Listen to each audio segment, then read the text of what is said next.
Halo, Assalamualaikum. Nama saya Diah Puspitasari dari Fakultas Hukum Universitas Jember. Dan video ini saya buat untuk memenuhi tugas mata kuliah umum Pancasila. Sesuai judul video ini, saya akan sedikit membahas tentang new normal. Ada beberapa kegiatan yang tidak bisa terlalu lama kita kerjakan hanya dari rumah. Dan COVID-19 ini juga membuat perekonomian negara dan warganya juga berdampak, terutama di Jakarta yang memang selama ini angka penurunan COVID-nya paling tinggi. Sejak PSBB diberlakukan, menurut Anies, Jakarta mengalami krisis ekonomi. Pendapatan pajak Pemprov DKI Jakarta menurun drastis dari 50,17 triliun rupiah menjadi 22,5 triliun rupiah. Anggaran Pemprov DKI Jakarta turun dari 87,9 triliun rupiah menjadi 47,2 triliun rupiah.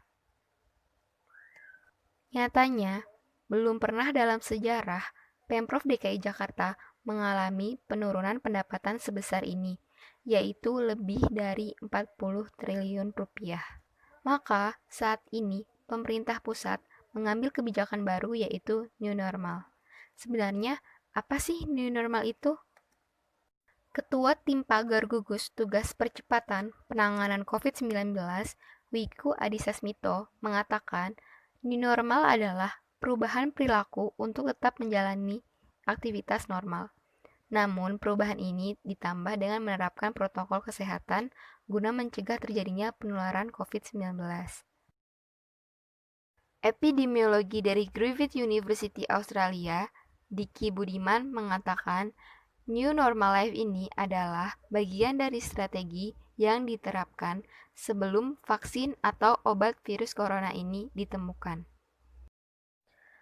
Meskipun kita sudah bisa beraktivitas kembali di luar rumah, namun jangan melupakan protokol kesehatan yang sudah ditetapkan oleh pemerintah.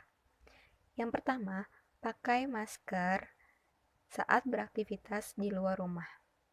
Yang kedua, selalu cuci tangan dengan sabun dan air mengalir bila sehabis berkegiatan. Karena kandungan senyawa sabun dapat menghancurkan 3 bagian yang ada pada virus corona, yakni DNA atau RNA yang menjadi inti dari virus, protein yang merupakan bahan baku virus untuk menggandakan diri, lapisan lemak sebagai pelindungan luarnya. Ketiga bagian tersebut tidak terikat secara kuat antara satu dengan yang lainnya, sehingga saat lapisan lemak hancur karena bertemu dengan senyawa sabun, maka virus corona pun akan hancur dan mati.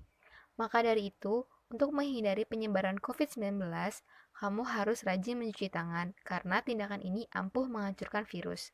Cuci tangan Anda dengan benar dan dibersihkan dengan air mengalir, sehingga tangan Anda tetap sehat dan steril. Berikut saya akan memperagakan gerakan cara mencuci tangan yang benar. Cuci telapak tangan, cuci punggung tanganmu, ke sela-sela jari, tangan kanan dan kiri. Jangan lupa kuku, lalu bilas, keringkan dengan handuk atau tisu. Yang ketiga, jaga pola hidup yang sehat. Karena virus corona ini mampu dikalahkan dengan antibodi manusia yang sehat. Sejatinya, virus akan sulit masuk menginfeksi tubuh manusia jika manusia itu memiliki sistem imun atau antibodi yang kuat. Pola hidup sehat misalnya seperti rajin berolahraga, pilihlah olahraga yang paling kalian senangi. Dan rajin mengonsumsi sayur-sayuran serta buah-buahan. Dan jangan lupa perbanyak minum air putih. Yang keempat, tetap jaga jarak minimal 1 meter dengan orang lain. Yang kelima, sebisa mungkin untuk menghindari kerumunan yang padat. Presiden Joko Widodo telah berpesan juga mengajak masyarakat untuk hidup berdamai dengan COVID-19 ini. Kajian awal pemulihan ekonomi oleh Kemenko Perekonomian. Fase pertama, pada tanggal 1 Juni 2020, industri dan jasa bisnis dapat beroperasi dengan persyaratan kesehatan. Sektor kesehatan full beroperasi dengan memperhatikan kapasitas sistem kesehatan.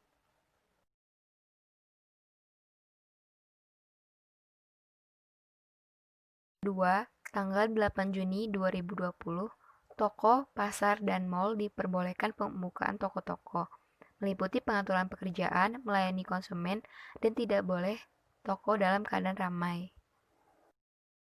Fase ketiga tanggal 15 Juni 2020, evaluasi untuk pembukaan salon, spa, dan lain-lain, dan diperbolehkan untuk pembukaan museum, pertunjukan namun penjualan tiket online. Kegiatan pendidikan sekolah boleh dilakukan namun dengan sistem shift. Olahraga outdoor diperbolehkan dengan protokol kesehatan dan sudah mulai mengevaluasi pembukaan tempat untuk pernikahan, ulang tahun, dan kegiatan sosial. Fase keempat, tanggal 6 Juli 2020, pembukaan secara bertahap restoran, kafe, bar, dan gym, traveling keluar kota dengan pembatasan jumlah penerbangan, kegiatan ibadah sudah boleh dilakukan dengan jumlah yang dibatasi.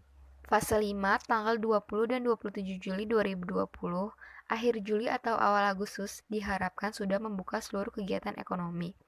Selanjutnya akan dilakukan evaluasi secara berkala sampai vaksin bisa ditemukan dan disebarluaskan. Sumber CNBC Indonesia. Dan terakhir kasus COVID-19 ini sampai terakhir video ini saya buat adalah sebanyak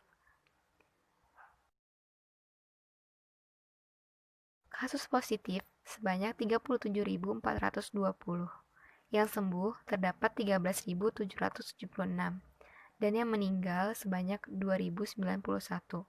Update terakhir tanggal 13 Mei 2020 via covid19.go.id. Ada banyak faktor penyebab naik turunnya perkembangan COVID-19 di Indonesia ini, terutama masih banyaknya masyarakat yang tidak mematuhi peraturan protokol kesehatan di tempat umum. Maka di sini diperlukannya penegakan hukum bagi yang melanggar protokol kesehatan yang telah ditetapkan pemerintah.